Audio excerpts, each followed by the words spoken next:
Now, we always talk about great weather and what to do when there's great weather, how to hunt great weather, post cold front. We use the HuntCast through HuntWise and the weather algorithm that I created.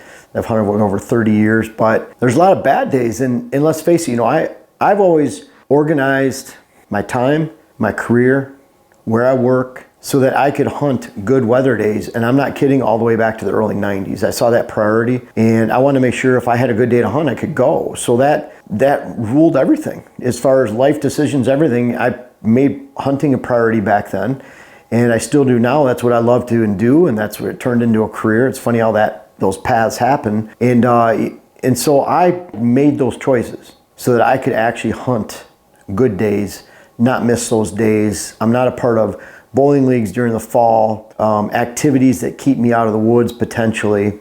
I love spending time with family during the fall, friends, but I really like to hunt those great weather days and not miss them, and it's made a career for me, really, and produce a lot of success. But let's face it, whatever situation you're in, there's people out there that have to hunt bad days. And even if I'm not hunting, there's certain things I like to do on bad weather days. Bad weather days could be pounding rain, thunderstorms. So a lot of time referring to hot weather. It's just nasty hot. You get these cold fronts like we're getting right now, and then it moderates after 2 or 3 days. And what was 70s the week before now turns into 60s after it dropped down into the 50s, and the 60s become the norm. And when you have that normal, basic, stable weather pattern, then that's when it's not that great to hunt. So we're looking for weather change. So when you have to hunt bad days, when you have bad days, what do you do with them?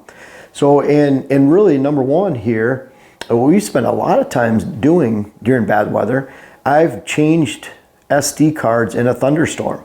And I'm thinking the valley that we go into in Wisconsin where we hunt, I can go right up the gut through the food plots during a rainstorm, windy, just nasty out. The deer are pegged down. They can't see very well because there's so much going on in the woods. They can't hear, they can't smell. And that's when I'm slipping in, changing an inventory trail camera that we have on a mock scrape in an area we hunt from a distance with guns, but we can't get into with a bow. And we can't get in and change card unless there's nasty weather. It's a perfect time to do so. Not to mention if you want to add a trail camera in a spot. Windy weather, rainy weather, great time to go in and add a trail camera and maintain your trail cam game. And because it's all about, I don't make a special trip to go change my trail cam cards, change my trail cam batteries. Terrible to just go randomly during the hunting season. I change them when I hunt, or I change them during bad weather. I change them when I retrieve a deer because I'm driving by after dark to go get that deer, and that's about it. So I'm not making a special trip. I still have clients that tell me, I'll go in and like, yeah, we're changing it now, but up until 2 years ago, we used to drive around in the middle of the day. It was just what they did. They got up there at night even. They're getting up there for a long weekend hunt. First thing you do on Friday night when they roll into town is 9 o'clock. They drive around and pull all the cards on the entire 400-acre parcel or 40-acre parcel, whatever it is. And you can't do that right before a hunt, let alone during the hunt. It affects not only that hunt, but the following week after that, you just can't afford that intrusion. And that's where hunters fail a lot with trail cameras. So take advantage of these bad days to go in and change your card. Now, bad spots. This is an interesting one. Dylan brought up, I think I can blame him, or maybe it was me. Bad spots are, it's not that it's a bad spot, it's a spot that you have less faith in. It's a spot that you don't think deer are going to be around necessarily. And it's off to the side, and there's purpose for this other than it's just a bad spot and you need a spot to go sit. We'll talk about that at the end. But, we thought of that. It was like, and I think I'm that friend, so I can say that. I'm always busy and just blame it on that. But you have that friend that keeps nagging you, kind of like, Larry keeps calling. He wants you to play golf.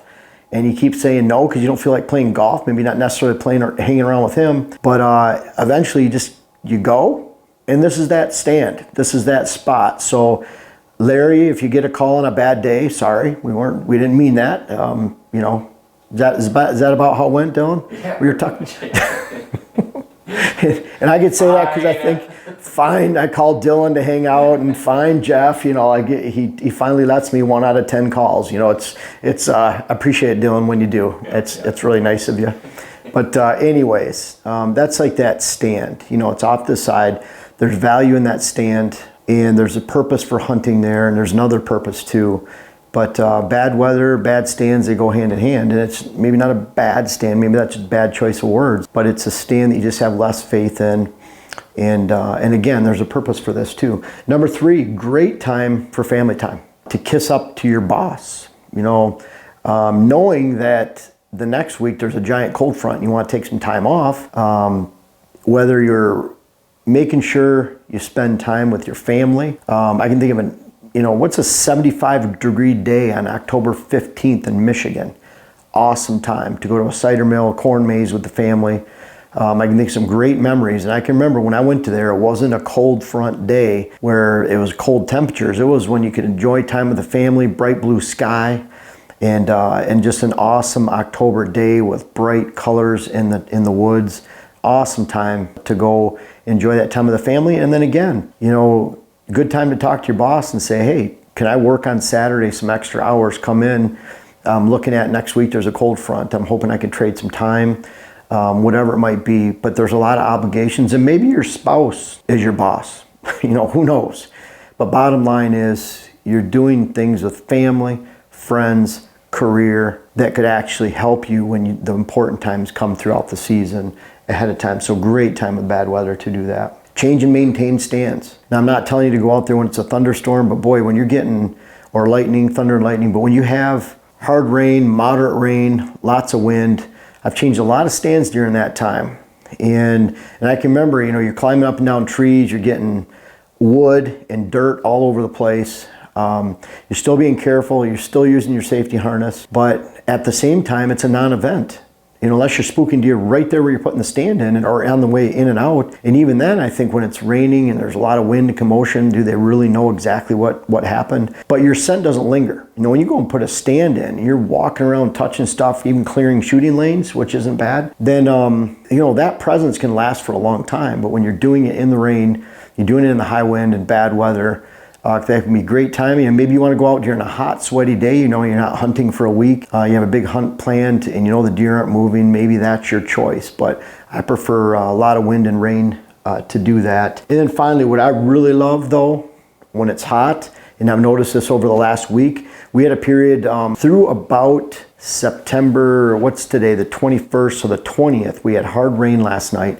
That was the first appreciable rain in our spot for 18 days. What that meant was that our water holes went down about, out of a 20-inch to 24-inch tank, went down about 6 inches, 7 inches in height. So they drank a lot during that time. And I saw the drier it got, the more those deer hit that. And I think the drier the vegetation is, they hit it. But those water holes during an extended drought during the season can be a great spot to go sit. And what I find when that happens is it establishes a pattern of use. So it's interesting, we had deer hitting water holes this morning after we got all that rain last night. So there's puddles full here and there, but because it was extended drought, and always pay attention to this, it establishes a pattern of use so that even if you get a lot of rain, those deer are still in those patterns, they'll still stop and hit the water. That's just where they plan to drink. I think they think of that. Obviously, when they're going to a food source, they have food on their mind, and when they're going to a water hole, they have water on their mind, and it becomes a part of their pattern on the way to their evening food source. So it can still be a great opportunity to hit those water holes, even though it's not the rut. I love hunting late October, November on water holes, especially when it's cold in that case, because the bucks are cruising. They're cruising, so they work up a thirst. So great time for water holes, but don't forget about those extended drought, hot times where I sat with Matt Reed from HuntWise. He was out here to shoot a bunch of videos for HuntWise, and I work with them closely. You know that for HuntCast and HuntWise, the whole app. We have some really cool stuff coming out in October too. But he was out and we sat in a stand around a water hole. It was a pretty warm opener, but Matt and I had a beautiful 2-year-old 8-point come in and drink. We had a doe and a fawn. We saw another doe, but it was all because of that water hole there, and we had a really enjoyable sit. So had a great time, and to me it was a non-event. The deer came through like they're supposed to. We got out, didn't spook any deer. So it was a lot of fun during what is normally not a great time with that extended drought and warmer temperatures. And finally, with all this, there's 3 things: changing SD cards and trail cameras, scouting on the way in and out. So it's a great time. If it's windy, raining, you're going in and out of the stand at a time you normally wouldn't. You're looking for rubs, you're looking for fresh scrapes. And of course, within those change, but you're looking for tracks, you're looking for beat down trails that are starting to form. A lot of times, I preach all the time about the annual whitetail shift. So deer are changing their patterns. It's crazy the trails that are opened up and used heavily by the end of October that were not even there in mid-September, or were not there meaning freshly used. They're there already established from years before, but now you go back in, there are tracks all over the place. Great time to scout. Those bad spots you go into. Maybe you don't have much faith in that area, but it might be a field edge where bucks are coming in and out. Great time to scout. Just lightly look at those field edges. I love going to stands because I'm keeping my eyes open all the time. It doesn't matter if I'm going to a good stand during the rut or an out of the way stand during a bad time where I think I can get in and out more safely and have to worry about spooking something. But you're scouting on the way in and out, and that is certainly the same with changing and maintaining stands. A lot of times, what's really cool about going into moderate rain, good winds to put stands in, is that you can go into an area where you're expecting movement. That's why you're putting the stands there in the first place. Great time to scout, narrow it down because it's right during the season. And that's almost like how I like to hunt public land. When I go into a public land hot spot, whether it's open day of gun season or bow, I'm looking for sign of the moment. I'm gonna hunt it, almost abuse it. I'm going to hit it hard, and then I'm gonna get out of there. And because I'm just there for 5 days and hunting it hard and getting out. A lot of the public land gun openers I go to, I'm not managing for a marathon, I'm managing for a sprint. Most people have to manage where they hunt on public land or private land like a marathon. But when it comes to those short hunts, you can get in and out. Who cares if you spook something? You're hunting current sign, get off to the side, can get right in on top of them. And boy, there's no better time to do so when you have that rain and you have that poor weather that allows you to get in and out and leave a non-event in the woods. And that's what this bad weather hunting tips during the seasons is all about. If you notice a lot of these, you're getting in light areas. You know, notice I didn't say you're taking a chance on a morning bedding stand or something like that. You're taking opportunities, whether it's with family, friends, or your work, to build for future time off. But when you do hunt or when you do work in the woods, you're using the bad weather to your advantage, whether you're hunting, changing trail cameras, working on tree stands, and that can pay off big benefits for you in the future.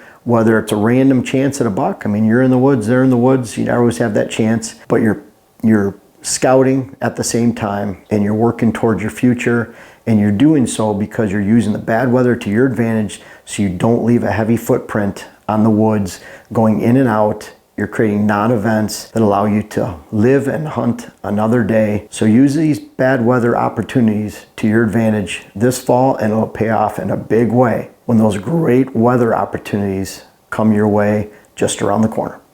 Folks, I want to make sure you check out my web class video series, whether it's how to design your food plot program or how to design your property in general. And we have a new one coming out that'll be how to hunt the rut. But these bucks back here are a testament. Some of these bucks go back to 93. They're even in different states. I urge you to check out those web classes that you can help yourself, help your land, help your hunt. The link is in the description. And also for those that have tried them out, I encourage you to offer some feedback in the comments below. Thank you.